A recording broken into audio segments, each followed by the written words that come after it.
Vinayak Chatterjee is founder of the Infra Vision Foundation and chairman of the CI Infra Council. Vinod Sharma is MD of Deki Electronics, and both are joining us from CII.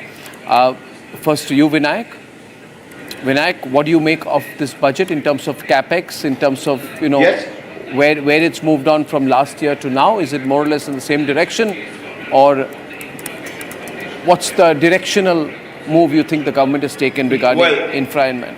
Yeah. Well, wonder of wonders. This is probably the first year in my living memory that the infra allocation is flat. The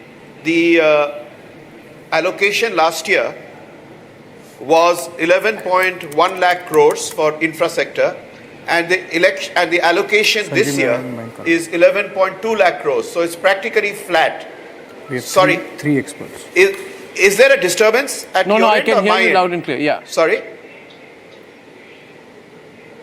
Okay. So what I was saying is that this is probably the first year in my living memory as a budget analyst to find that the allocation is practically flat. It's almost zero.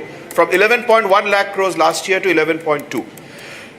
And that raises the larger question that till now, the governing mantra of the government for the last 10 or more years has been that infra outlays would be the vehicle for pump priming the economy. That 1 rupee spent on infra would result in 3 rupees of GDP. And that would lead to employment, multiplier demand, lifting people out of poverty. So the $1 million question is, or the billion rupee question is, has that economic mantra now changed? Because on the one hand, there is a call for private capital, which is there littered across the budget speech. And there is a very serious issue that the allocation, it is said, has not been increased because last year's budget has not been utilized.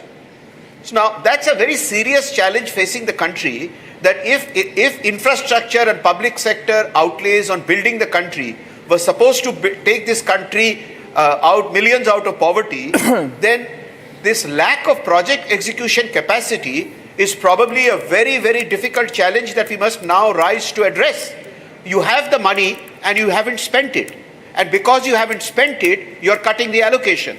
This could potentially be a vicious cycle. But let me stop here. Yeah.